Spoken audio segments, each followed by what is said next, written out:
Porque Deus se torna carne duas vezes para realizar sua obra. Deus realizou a obra como um espírito na era da lei.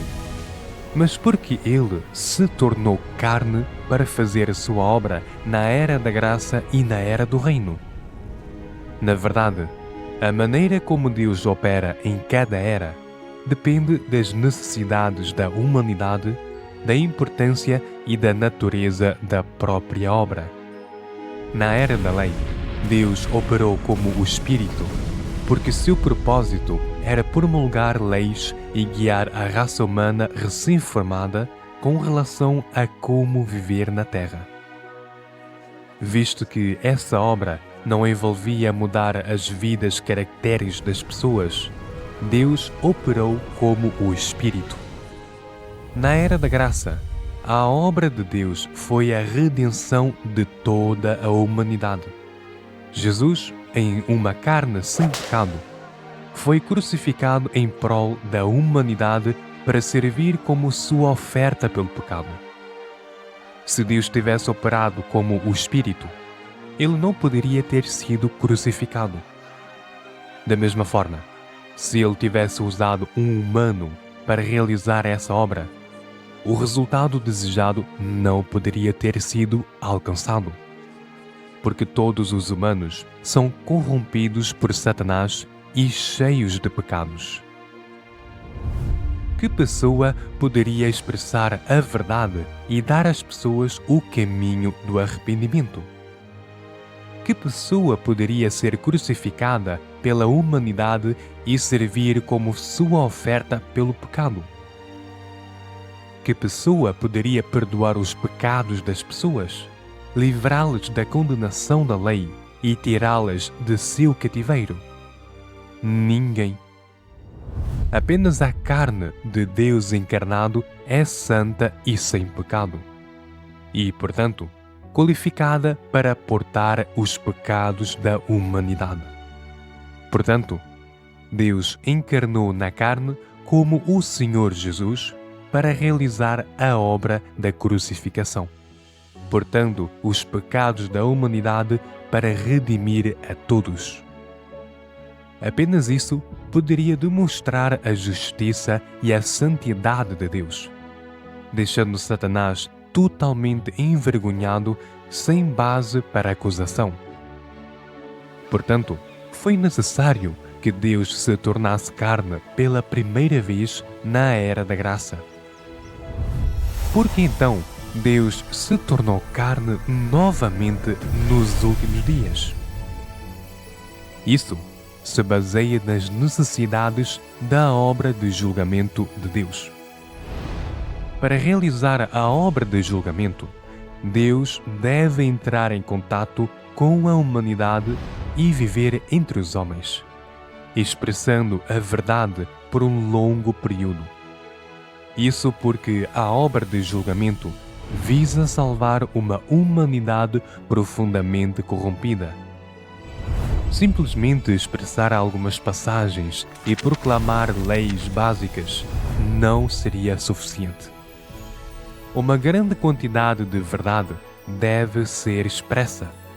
Ele deve falar de várias maneiras para expô-los, podá-los, purificá-los e transformá-los, salvando-os completamente do pecado. Portanto, na era do reino, Deus também deve se tornar carne para fazer essa obra de julgamento dos últimos dias. Como diz Deus Todo-Poderoso: a salvação de Deus para o homem não é feita diretamente por meio do Espírito e com a identidade do Espírito, pois seu Espírito não pode ser tocado nem visto pelo homem, nem pode o homem se aproximar. Se ele tentasse salvar o homem diretamente, como o Espírito, o homem seria incapaz de receber sua salvação.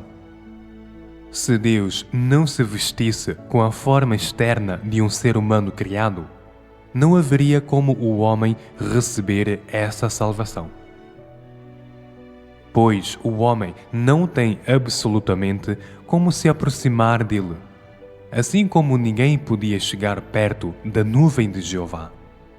Somente tornando-se um ser humano criado, ou seja, colocando sua palavra na carne, que ele está prestes a se tornar, somente assim ele pode operar a palavra pessoalmente em todos os que o seguem. Somente então o homem pode ouvir e ver pessoalmente sua palavra e até ganhar sua palavra. E por meio disso, ser totalmente salvo. Se Deus não se tornasse carne, ninguém de carne e osso seria capaz de receber tal grande salvação. Nenhuma única pessoa seria salva. Se o Espírito de Deus operasse diretamente em meio aos homens, toda a humanidade seria derrubada. Ou, então, sem ter como entrar em contato com Deus, ela seria tomada cativa por completo por Satanás.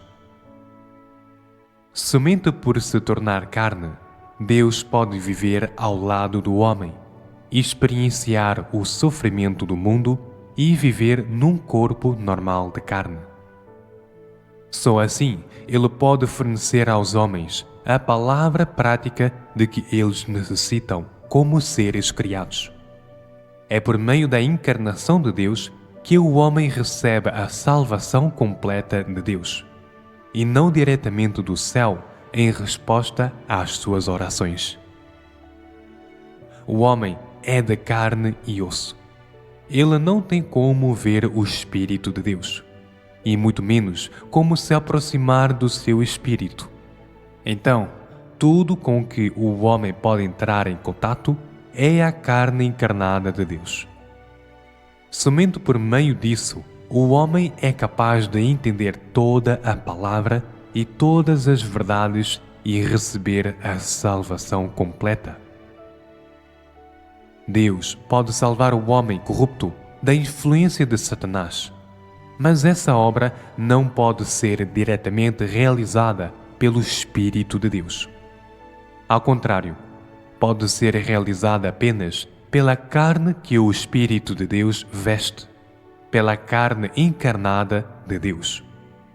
Essa carne é um ser humano e também Deus. Essa carne é uma pessoa possuída da humanidade normal.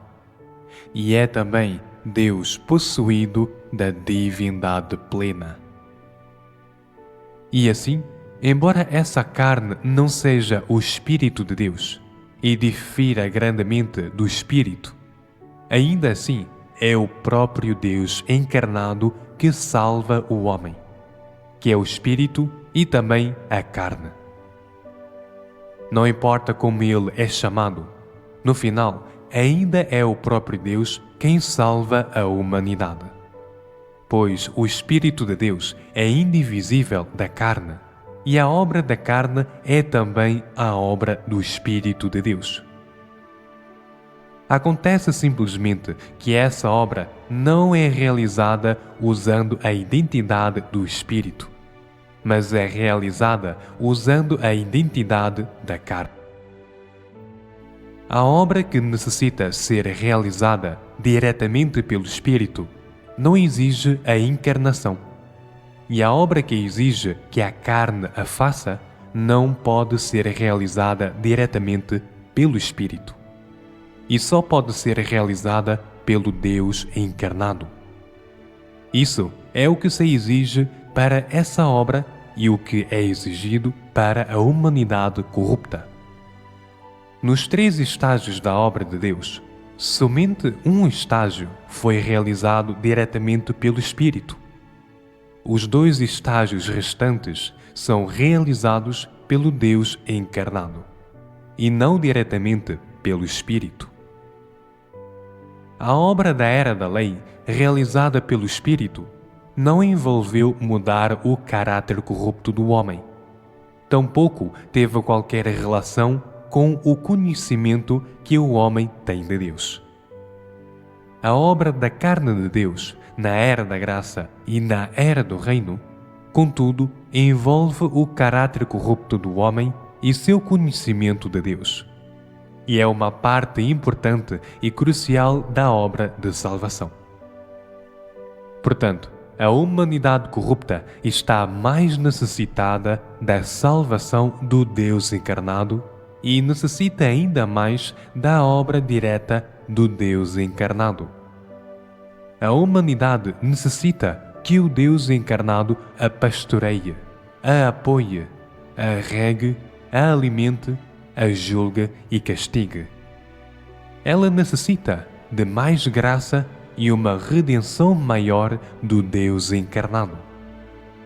Somente o Deus na carne pode ser o confidente do homem, o pastor do homem, a ajuda sempre presente do homem.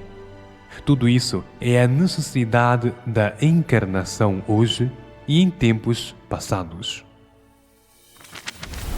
A essência de Deus é a verdade, o caminho e a vida. O caráter de Deus é santo e justo e não tolera a ofensa do homem.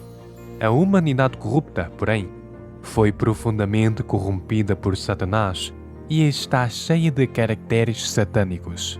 Jamais poderíamos nos aproximar do Espírito de Deus. Se o Espírito de Deus nos julgasse diretamente, seríamos derrubados a qualquer momento por nossa rebeldia e resistência. Além disso, se Deus fizesse a obra de julgamento no corpo espiritual, a humanidade se prostraria em adoração ao vê-lo. As pessoas não teriam quaisquer noções, muito menos ousariam revelar a menor corrupção.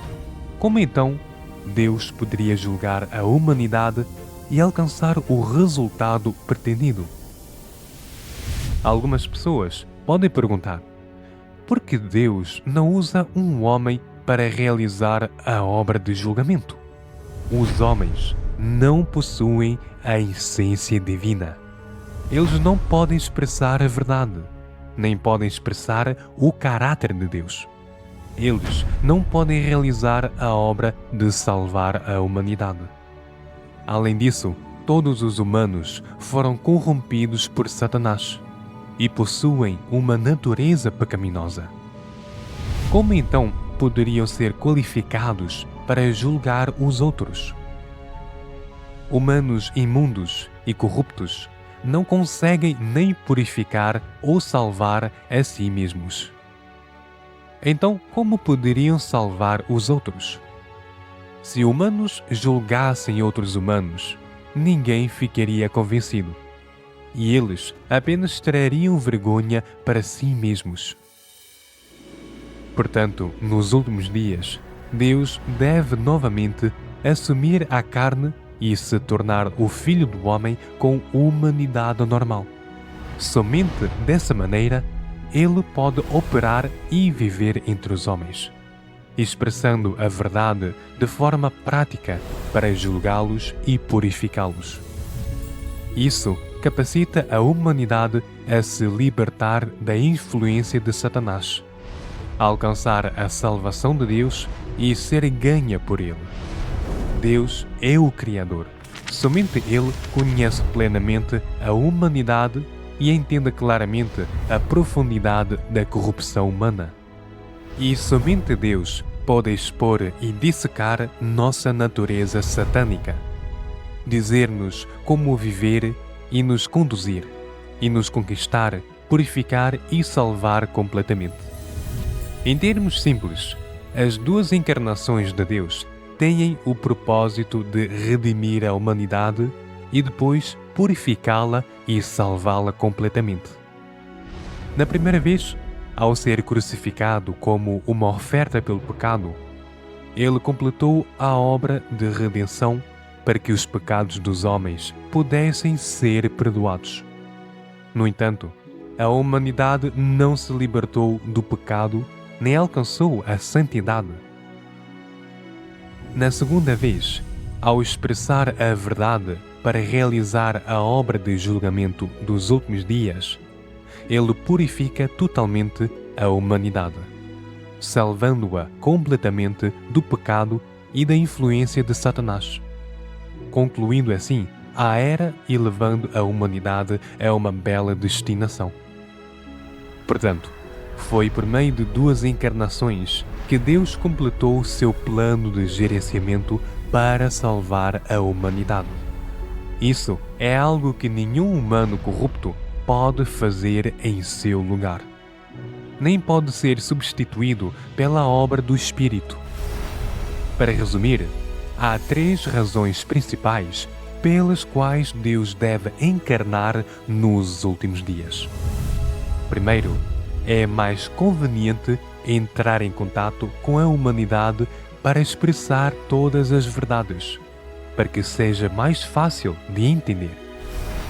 Segundo, revelar os caracteres corruptos das pessoas, suas noções sobre Deus e sua resistência contra Ele, julgando assim sua corrupção e rebeldia.